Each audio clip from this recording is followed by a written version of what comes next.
This life that we live is for the connoisseurs. Carnival, Ganzavore, everyday poolside cabana floors. Mommy and Manolos, I'm in that Gucci polo with the multicolored collar, moving dolo on my solo. My niggas that's in prison, I'm the eyes and the ears. Every champagne night, for every laugh there's a tear. There's a picture being shown in every jail, every tear. Got a pretty new scent to take a look at today. This is the 4th scent from Xerjoff in my collection and the 2nd that I am reviewing. I now own Udin from the Shooting Stars line, Naxos from the 1861 line, Lyra from the Kazmarati 1888 line, and Alcott from the Oud Stars line. I've reviewed Udin. I'm going to do Lyra in a couple of months, and we'll do Alcott later this year. A little bit of an interesting story how I picked this fragrance. I had ordered a bottle from Twisted Lily called Lavs by an Italian fragrance house called Unum. It's a fantastic incense fragrance.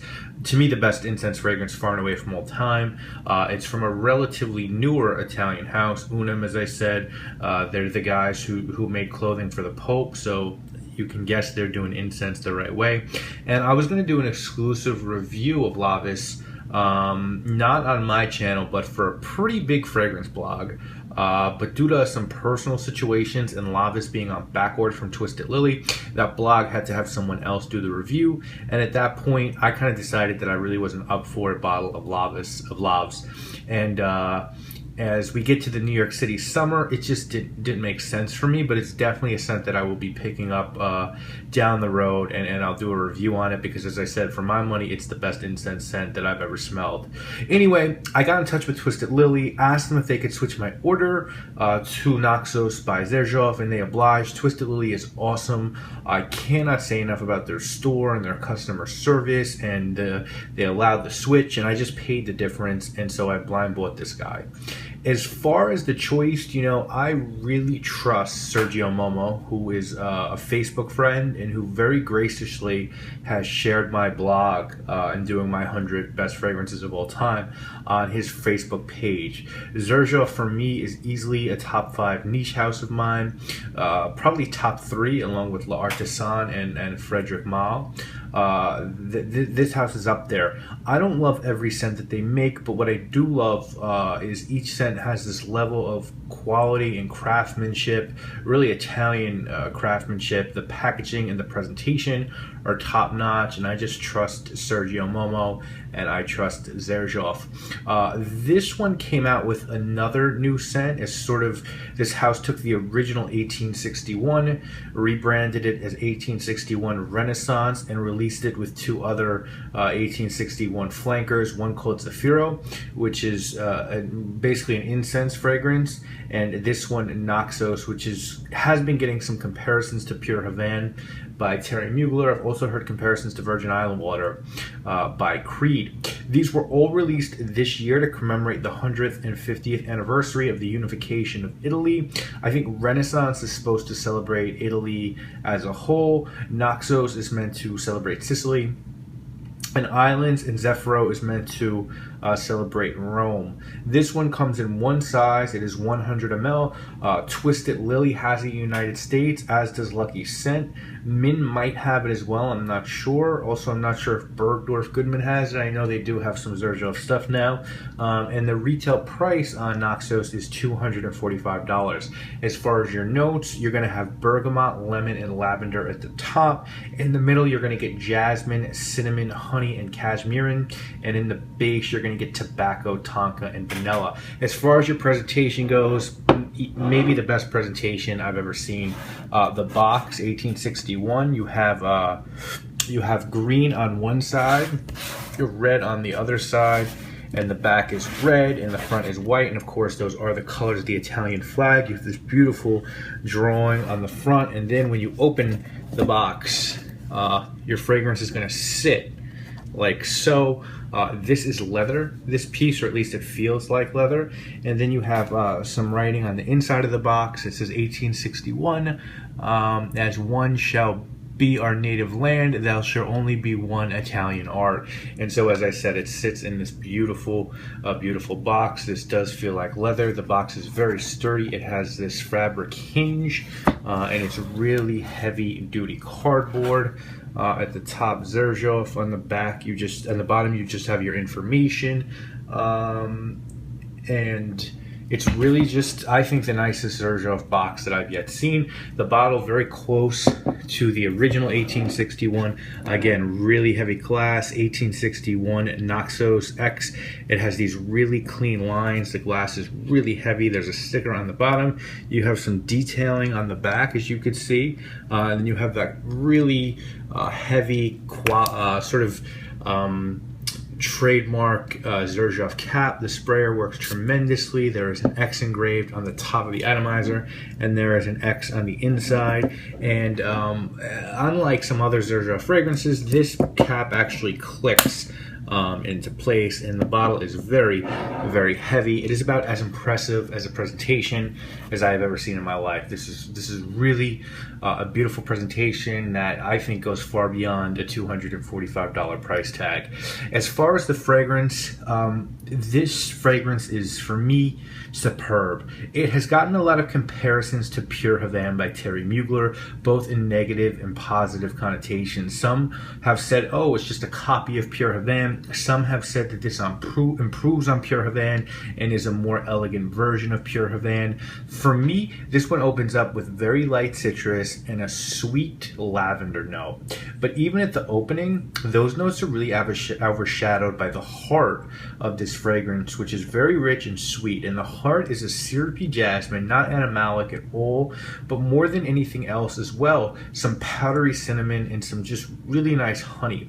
And that cinnamon and honey with the dot of jasmine, the dot of the floral, combined to create this very nice, sweet and refined accord that is definitely redolent of Pure Havane, but it's way more upscale, and the edges are softened so that this fragrance has no bite whatsoever. There's nothing sharp, and it's smooth and coherent and feels just masterfully blended. Once you get to the middle, the fragrance is going to last for a good 4 hours, and then as you get to hour 5 or 6, you get a little bit of this vanilla tobacco. The tonka is there as well, and you hear vanilla and tonka and tobacco and honey, and you might think back to Black by Killian or Tobacco Vanille by Tom Ford, and it is close to those in terms of, yes, it is a somewhat gourmand tobacco scent, but very far and away in terms of structure and appeal. It really is like a version of Pure Havane with the best materials used, and my knock on Pure Havane is that it sort of smells a bit disjointed and almost like there are different notes going in different directions,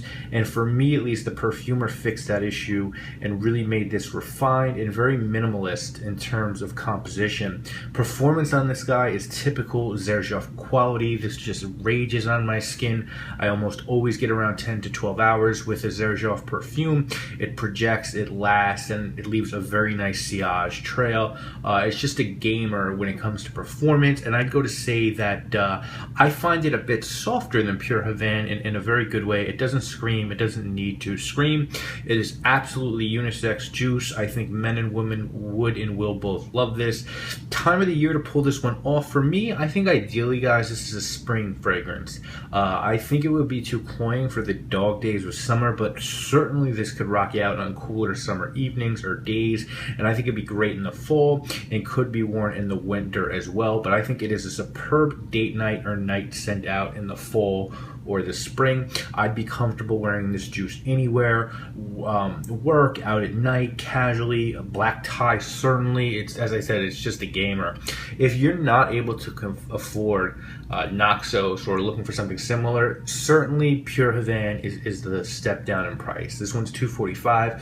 Pure Havane I think is like 60, 70 bucks online. Looking for something even a little bit cheaper than that, Insurrection Wild by Rien is probably 30 bucks, and it is similar as well. And then even Blaze by Beverly Hills Polo Club is another Pure Havane sort of clone that's like 10 bucks. but the levels of quality are consistent as well. This is far and away the best, and the others do start to get very synthetic once you get into the Insurrection and the Beverly Hills Polo Club. I think if someone were trying to talk you into purchasing Naxos, they would tell you that this obviously the presentation of the gods. You're getting that Xerjoff quality. It's a versatile fragrance, versatile as could be, and this one's a compliment magnet. I've worn this a couple times already, and every time someone has asked me what perfume I was wearing. If someone were trying to talk you out of purchasing Naxos, I think they would say, why not just get Pure Havane? Is it really worth it to you to spend 3 or 4 times as much to get something so close in composition to Pure Havane? You're paying almost $300 with tax for something that's not completely original. Where do I fall on it? I own Pure Havane, and I think this is done just so much better. Pure Havane is great. You know, if I owned one of these and I'm not a collector, I don't know that I'd feel that I would need the other, but I think this one is just a better scent. It's more transparent than Pure Havane, almost like a Jean-Claude Elena version of that scent, so maybe there is need for both. But if you were going to get one, I'd get this one if you can afford it. I love this. It was a blind buy for me. I've blind bought a lot of fragrances in my time, and this is way up there as the most successful. Xerjoff right now is probably my favorite niche house. You know, the way that they can make such a wide variety of scents, from the citrus bombs like Neo and Kobe to these wonderful gourmand offerings like this and Lyra and Uden, to just the classic top of the genre fragrances like and Richwood. You just never know what they're going to do next. I think Sergio Momo as a creative director is one of the best, if not the best, doing it right now. And as far as my rating goes, I'm going to give Naxos 1861 a 8.5 out of 10. Price takes a little bit off, and there being a cheaper alternative are the only reasons for the deductions, but I never feel ripped off when paying for Xerjoff scents. You know, there are other big niche houses out there that I have a bunch of scents from, but I always feel like paying retail on them is a little bit suckerish.